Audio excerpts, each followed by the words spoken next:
We're ready. It is here. It is daily streaming time for Tuesday, the first day of the NBA season, and Michael Bolton is unbelievably pumped. Thanks, Josh. It's Michael Bolton here, and it's time for another episode of the Locked On Fantasy Basketball Podcast.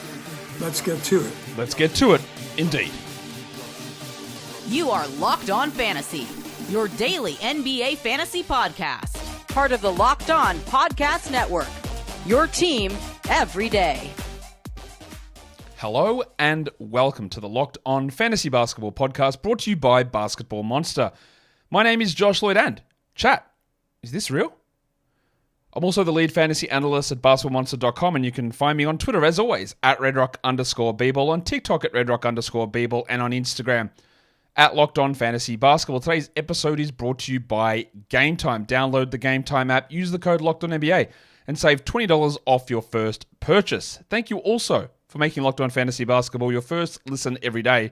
We are free and we are available on all platforms, so give us a double bang and hit the thumb and leave all of your comments down below. That would be incredibly awesome of you guys. We did the weekly preview show earlier today, and yeah, I'm rusty. The season hasn't started yet. I forgot to put Dallas and Denver in the two-game team list, but they play two games also, so I do apologize for that. Just shaking off the rust. Preseason for everybody still, I guess. Now we're going to do daily streaming. And these shows, I guess, will change format as we go through the year, as we find things that maybe want to be added or aren't added or need to be streamlined or whatever it is. So if you've got thoughts on this sort of a show, let me know. This will come out every day as we look ahead to the next day. So this is for Tuesday. We look ahead at the games that are on, what I'm watching for in those games, injury updates as we have them at the time of publishing, upcoming schedules of teams, and then daily streams for 10, 12, 14, 16 team leagues, Yahoo points, ESPN points, a whole bunch of different sort of scenarios there. That's what we're going to do. So we'll explain a little bit more again in this show, but then when we hit the other ones through the week, we'll be off and running, and you know how it's going to roll. So let's take a look at his NBA season is back. We've got two games on for Tuesday. As I said in the weekly Week 1 preview show, just be really cautious of your streaming this week. You don't need to go all out. You want to make sure you drafted these players for a reason. Be careful on trades. Be careful on drops. Be careful on ads. But if you've got guys who are injured, you're sliding them through your ILs and you've got spots that open up, that's where streaming comes in. You drafted players for a reason, not to drop them for Luke Cornett on opening night. That extra 1-2 games you get opening night, especially for Roto, but I'm sure none of you guys playing that would do that. But in a head-to-head league, it's all well and good to maximize and get the wins, but sometimes a bit of patience is important, and being able to take advantage of other people's impatience is also a big key in winning and having success in fantasy basketball. So let's take a look at the two games that are on. Let's have a look in those games, what is going to be on my radar. The first one of those games that we do take a look at here is the New York Knicks traveling to take on the Boston Celtics, the banged-up New York Knicks. A lot of big men out in this game, and as you can see up the top, got the injury report there. Mitchell Robinson is out. Precious Achiuwa, the big sneeze, is out. Kristaps Porzingis is also out for the Boston Celtics. Down the bottom, in my little schedule box there, this shows the games for this week and the games for next week. And then at some point during the week, we change it to say what are the actual days that they're playing to end the week, just so you've got an idea if when you're looking to stream people in, you know how it all goes. But the Knicks have 2 games this week. They have 3 games next week. The Celtics play 3 games this week and 4 games next week. So there's obviously big advantages in the Celtics over the Knicks. That is 7 games versus 5 in the next 13 days. So what's on my radar? To me, I want to see what is going on with Mikal Bridges, because we've seen the clips, or maybe you haven't, but I'll tell you what you would have seen if you had have seen him. It's Mikal Bridges' shooting form has changed. It's got a weird hitch in it. I don't think he was impressive at all in preseason. The idea of Mikal Bridges was maybe usage would drop and he'd get efficiency back and defensive stats back from where he was in Phoenix. I don't know that that'll be the case. He was a guy that in the 50s I hated. He was on my bust videos. I don't want either of the Bridgeses in the 50s, which is where their ranks and ADP were. So I want to see, how does he get used? How many touches does he get? What's his usage like compared to last season? How does he shoot? Does he bring defensive stats back? That's what we want to watch. For the Boston side of things, it might seem obvious. Everyone's drafted Jayson Tatum. We all have him. We know where we picked him. But part of the narrative, and it's not a narrative because it was real, is that in the playoffs, in the Olympics, Jayson Tatum's shot was weird. It sort of disappeared. Now, it looked better in preseason and the numbers were a bit better, but that's sort of what I want to watch is, A, how does Tatum and Brown and the usage go? Is there any change there? Because Tatum was ahead of Brown in terms of shots last season. Did that change at all? How do we maneuver that? And where is Tatum shooting? How does it look? In terms of the streams, these are guys who are generally going to be available for the majority of people. It's always hard to nail down how do I determine who a streamer is because of different leagues and depths and switched onness. But usually when I'm doing this, I'm looking at players who are going to be available in over 50% of leagues, and I'm going to use my advanced metric on Basketball Monster. Not mine, I didn't invent it. Our advanced roster percentage metric on Basketball Monster to have a look at guys who are available in 50% of leagues, just to give you an idea. But there's going to be different players for different formats. On the Knicks side of things, I'd be looking heavily at Deuce McBride as a good streamer for them. They just don't have many players. So Deuce is going to be their sixth man. Their seventh man is probably Campaign, and then do they go to 9 and play like Sims and Kolek? Do they keep it at 8 and just play Sims? Deuce might play 30 minutes as a bench player. Maybe. He might play 24. But he's got a pretty big role. On the Celtics side of things, have a look. If Al Horford's available, then that's who you stream. But the other one that I would look at is Peyton Pritchard. And the Celtics have a really good Tuesday-Thursday combination schedule. Again, the name that I put there is Pritchard, and that is because of the advanced roster percentage number that we're working with. But for some of you, it will be Al Horford that's available. And you can look at that and go, well, yeah, I think I'll take a crack at Al as a really interesting guy to stream in for these first couple of days. He probably should just be on somebody's roster, honestly, at this point in the season. But yeah, according to our advanced metric at Basketball Monster, Horford is 92% rostered. So yeah, that's not particularly available. Whereas Pritchard is 16% rostered with a 14% roster number over on Yahoo. So to me, that's one that's more applicable here. And the same goes when we're talking about Deuce McBride. If I'm just going to find where his numbers are, as I just failed to find it on my screen. Should have had that. Oh, no, there it is. He's under Miles. Of course he is. He's 5% rostered on Yahoo with an 8% roster metric on our advanced number, which has actually dropped over the last 24 hours or so, which is interesting to see. So they're two of the guys that I look at as interesting stream options out of that game. Today's episode is brought to you by FanDuel Sportsbook. You can get a big return to start the season with FanDuel, America's #1 sportsbook. You can be watching a game. You might be ready for opening night. The Knicks, the Celtics. How's that going to go? You might have an idea in the middle of the first quarter and you see a direction that things are going. You might see the Celtics running it up, but you know that Tom Thibodeau won't pull the starter, so maybe you want to bet second half Knicks. I don't know. Whatever it is, whatever you do, you can open up the app, you can have a look at all the bets that are there, and then you can see the stats as they're going on. You can see the play-by-play as it's happening, all in the one place. And if you are a new customer to FanDuel, when you go in and place your first $5 bet, well, you get $200 in bonus bets back guaranteed. So check that all out over at FanDuel.com. Place your bet on who you think is going to win the NBA championship, or maybe even who's going to win the NBA Cup. Go to FanDuel.com, check it all out, and don't forget to gamble responsibly. Okay, so we're still looking at the things that are on my radar because that's game one done. We won't take as much time on these when there are more games for us to watch, of course, but there's only the two of them on opening night. And the second one of those games that we're going to take a look at is the Minnesota Timberwolves going to take on the LA Lakers. Christian Wood is out. Jared Vanderbilt is out. I had Dalton Connect as probable, but the official injury report has come out and he is not on it. But Christian Koloko is, so he'll be out. In terms of the schedule, both of these teams play 3 games this week and 3 games in week 2. For the Wolves, new arrival Dante DiVincenzo, the big ragu. That is what I want to pay attention to. I want to see what minutes he gets because they've got 2 sixth men. It's Naz Reid and Dante DiVincenzo. So how do they do that?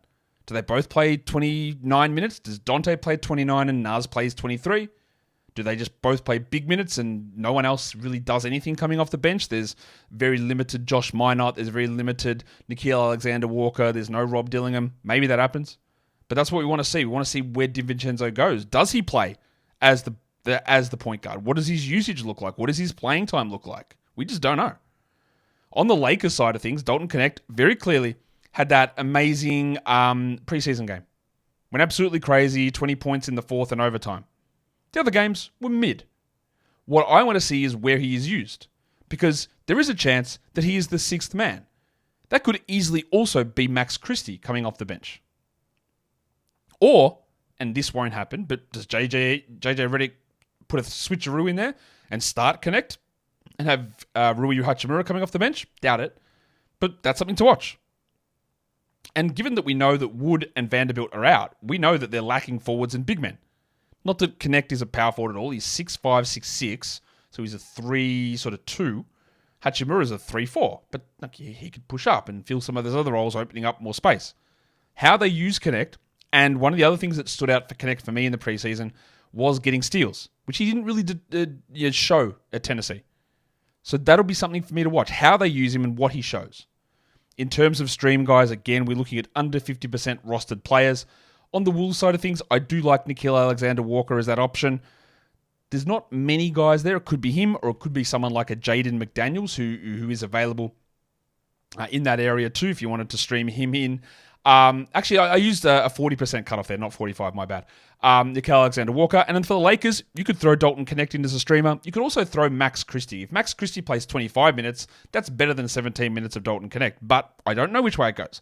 I'm going to put Christie there. They invested in him in the preseason. They played in the offseason. They played him a lot in the preseason. He's a interesting sort of shot blocking guard who scores okay. He's not a high usage guy, but to me, he's an option to stream in for this team. Doesn't mean that it's always going to go well. And this is not a high priority sort of streaming day in the NBA, given how few games are on and how these teams are constructed with their rosters. But that's what we're looking at there, I think, with those guys. So that's the two games. That's what we're watching for in those games. So let's now take a look at some chunks of schedules. And that's the way that we usually do these shows, is we take a look at the things that are coming up. So usually when we're doing a week of fantasy basketball and trying to plan our stuff out, we want to maximize games. We want 2-for-1s. When you're playing a game in the NBA and there's the shot clock's down, it's 29 seconds, you can get a shot off before it gets to 24. So the opponent has to take a shot, then you get one more. It's 2-for-1. That's what this is. You use one waiver ad and you get 2 games out of it. Now, Wednesday's a 10-game day, so you might not have open spot on your roster. So we want to look at the Tuesday-Thursday combination, which is this stuff I covered in the Week 1 preview as well. But if you're looking for a Tuesday-Thursday 2-for-1, these guys are all available in different formats and different size leagues. Al Horford, Jaden McDaniels, Peyton Pritchard, Luke Cornett, Nickeil Alexander-Walker, Sam Hauser, Minnesota and Boston guys. They're the ones that give you that 2-for-1 streaming opportunity, because they're the two teams that play Tuesday and Thursday. The other thing we introduced last season, and we're going to keep it going this season, is looking at chunks. We're getting chunky. We all love thickness, chunkiness. So that's what we're doing. And what is a chunk? It's a 5-day grouping of games. So for that, and you can see that if you're watching on the screen, that means Tuesday through Saturday. So I am including even the bigger volume games when looking at this, but all of these players on this list are available widely, in different leagues, different formats, but they play 3 games over the next 5 days. And I think that if we're going to look at streaming options, these are names to look at. Dracaris LeVert. There's no Max Strus. LeVert, I don't believe, should sit on any waiver wire. Points, categories, he shouldn't sit there. Not only is Strus out, but they've got 3 games in the next 5 days. Have a look how you can maneuver your roster. Can you put someone into IL so you can slide LeVert in? Because you should.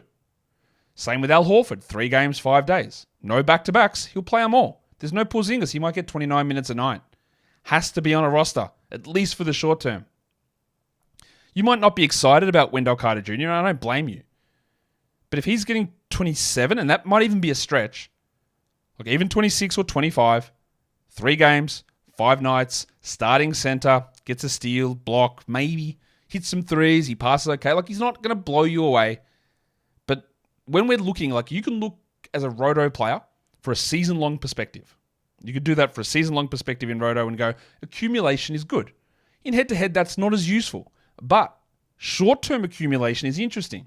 You add a Wendell Carter, it's one ad, you might start him 3 times over the next 5 nights, and then you move on, and then you attack the next chunk. This is all going to be individual depending on how your roster looks, but I just want to highlight guys who are available, who do have 3 games in the next 5 nights, and you should have a look at it. Kelly Olynyk as well. I don't think Kelly Olynyk has got long-term stability on a 12-team fantasy roster. But the Raptors have got 3 games in 5 nights. He'll probably play 60-plus minutes across those 3 games. He's a very good per-minute fantasy producer. There we go. Jaren Jackson's going to miss at least Wednesday. Does he miss Friday and Saturday? Maybe.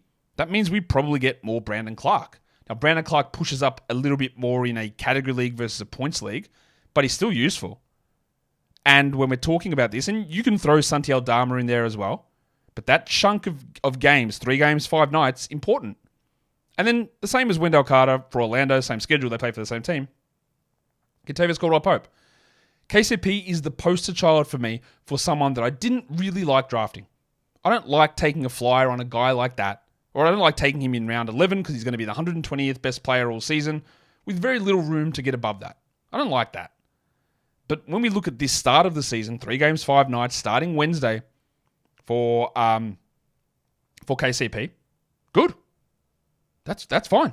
Add him. Use him. Start him. Get that value in. He might get you 33 points. He might get you 7 threes. He won't get you much else. He might get you 7 rebounds, 4 assists, 4 steals. That would be good. And that's a 3-game in 5-night chunk. That's what we're talking about when we're looking at chunks. Where do the numbers, where can you just give yourself that little extra boost? Because that's all what it's about, really, isn't it? I think, anyway. That's how we're trying to win with the way that fantasy is usually set up. Today's episode is also brought to you by BetterHelp. Halloween. It lets you have fun with things that traditionally scare us. Zombies, ghosts. For those of you who are scared of vegetables, the pumpkins must be frightening. All that stuff is there around Halloween. But we all have real fears too. As I get serious for a moment. You might be scared of, impending financial pressures, school, exams, social issues, illness issues. But sometimes one of the biggest fears you can have is just not actually facing your fears at all. That's scary because that doesn't allow you to process, to move forward, to do anything. BetterHelp is a great way of being able to help with those things. If you've been thinking of starting therapy, give BetterHelp a try. It's entirely online. It is designed to suit your schedule and it is flexible. You fill out an online questionnaire telling them all the things that they need to know. They'll match you up with a therapist. You have chats. You have a session with them. But if you're not feeling, if you're not vibing, you can move on to another therapist. They'll organize that for you, and that'll be no additional charge. So overcome your fears with BetterHelp.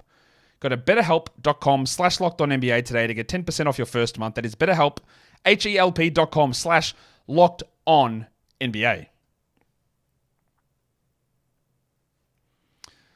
Okay, so let's now look at more focused on the daily streaming options here.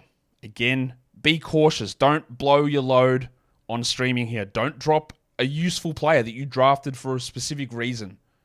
See what other idiots in your league do. Go and pick that player up. But if you are in a situation where you've got moves to make and you want to make them and you want to do something early. Now, someone left a comment on one of my videos. I haven't replied to it, but this is a common thing. Someone goes, man, I've got no players playing Tuesday. And my response to that is, okay, that's okay. It's cool. Don't worry about it. Don't sacrifice long-term value to go, man, I've got to get Peyton Pritchard in because I need someone opening night. Now, I know you would love one of your fantasy players playing opening night. I know you would love that. It would be great. We've waited all this time. We've edged ourselves to the start of the season. And then opening night gets here and you're like, I don't have anybody. But smarter. Play smarter. Play harder. Don't play dumb. Let's stream. It's always going to be somewhat of a moving target. And I always want to get feedback from you guys about some of the cutoffs that I use on these numbers. But I'm using our advanced metric at Basketball Monster. So I've got, if that player sits to me at under 65% on our advanced rostered metric, to me that's a guy that possibly is available in a 10-team league. So I want to know, is for categories. Is Jaden McDaniels available in your 10-team league? I would say he probably is. And he strikes me as the best stream for a 10-teamer on Tuesday night. That one, I think that's true. Like, yeah, you guys can correct me if I'm wrong. But I would say that Jaden McDaniels looks to be the best stream option available in those shallow formats. Now, with all of these leagues, right, you can look at the top there and Jaden McDaniels sits at the top. If you're in a 12-team league and Jaden McDaniels is available, he's your stream. If you're in a 14-team league and Jaden McDaniels is available, he's your stream. If you're in a 16-team league and somehow Jaden McDaniels is available, guess what? He's your stream. So always look, when I'm doing these stream lists, always look at the top of it and go, that's the guy Josh says the 10-team streamer, but I'm in a 12. But look at it and go, well, what if he's available? Get him. And work your way down the lists. In a 12-teamer, yeah, look, if Jaden McDaniels is there, that's what you do. But I'm looking at guys under 45% rostered. I think Peyton Pritchard might be the guy. If that game gets ugly and gets blown out, Pritchard will play 24 minutes. He's not going to do what he did in preseason. We've literally got the blueprint of this. We saw Peyton Pritchard go off last preseason and then come in and play 18 minutes a night. And that wasn't useful until the end of the season when the Celtics started Lloyd managing everybody. And I don't think they'll start that opening night. That's a February thing. But we just, again, limited options. Pritchard is better to me than a Hauser, so that's what we do. If I'm in a 14-team league, I'm using 20% rostered as a cutoff here. But again, if you're in a 14-team league, I should actually have a look at this because that auction draft that I did yesterday with Jared Johnson, Alex Raclean, Karantawa, all those guys in it, that was a 12-team league that rostered 14 man-size rosters, so 180 plus. So is Deuce McBride available in that league? Don't know. I should have gone and have a look. So he is the guy, Miles McBride, that if he's available there in that 14-team format, I would be streaming him in. And then for the ones, the metric I'm going to use there is under 10% rostered for a 16-team league, Luke Cornett. In a points league, whether it's Yahoo or ESPN, I'm using 50% as the cutoff. Now, I'm not going to use ESPN's roster numbers because they are unbelievably garbage. Al Horford on ESPN's rostered in 16% of leagues. Like, the numbers don't make any sense. So I will almost never use ESPN roster percentage numbers as a guide to tell you who's available or not, because they just don't reflect reality. Even when I'm talking about an ESPN points league, I will reference Yahoo or my advanced roster metric numbers. But Horford is available. He's below 50%. So if I'm in a Yahoo points league, if I'm in an ESPN points league, I would look to Al Horford. Now, the difference here is that when I'm using those category ones for 10, 12, 14, 16, I'm using the Basketball Monster advanced metric number. When I'm doing the points league ones, I'm using the Yahoo site roster percentage because here is my thinking. Yahoo always defaults you towards points leagues. The metric we use, the majority of our users at Basketball Monster are category league players. So our advanced percentage metric is skewed towards categories. The Yahoo one, I believe, will not necessarily be skewed towards points, but it'll be a lot more points influenced. So when I'm looking at a points league roster percentage cutoff, and Al Horford sits at 39% rostered, whereas I know that Al Horford's a 92% rostered guy according to our metric on Basketball Monster, well, to me that suggests that he is available in a lot of points leagues, but he's not available in a lot of category leagues. And you might be in a 12-team cat and a 12-team points league. I'd love to know how that stacks up. But Horford for Yahoo points and ESPN points, he looks like he's there to me. So yeah, let's go for it. Let's hit that one. Now we do a little bit more specific. So they're my number one streams for each of these. Now when we get into talking about this, again, this day is a little bit harder because it's so light on. But when I give you my top 6 10-team streamers, if any of those guys are available in 12s, you go and grab them. So, again, I'm using under 65% rostered in my advanced metric. Jaden McDaniels, Rui Hachimura, Peyton Pritchard, Luke Cornett, Deuce McBride, Sam Hauser, all interesting category league streamers. For 12 teams, including those top 6, but these next group are all below 45% rostered. Nickeil Alexander-Walker, Josh Minott, Campaign, Dalton Connect, Max Christie, and Jackson Hayes. All options, again, that push down a little bit more. And if you're in deeper leagues, consider these players as well. Now, normally I would do one that is a deep league streamer, but there was only like 4 other guys or 3 other guys that I even think are going to get minutes. I didn't want to just say, hey, anyone you want, because there's 12 names there, and I think you're going to find someone in that grouping. But let's move to points leagues, and again, we'll go back and use the Yahoo roster metric. Al Horford sits at the top. This is below 50% rostered. Jaden McDaniels, Peyton Pritchard, Deuce McBride, Luke Cornett, and Slammin' Sammy Hauser. And that is an opening day, daily look ahead, Tuesday, October the 22nd in the NBA. Let me know that show, what you thought of it. There'll be some different things that happen in other types of shows. We'll have back-to-back focuses as well, but obviously no back-to-back here. But we'll have one of those shows that pops out every day just to give you an idea of what's happening, where we're at, what we can expect, what we're watching, what developments could happen, and how we approach that from a streaming point of view. Everything is always tied back to your league. Use your own information and settings and all that stuff. And guys, we are done here. Thank you so much for listening, everyone. See ya.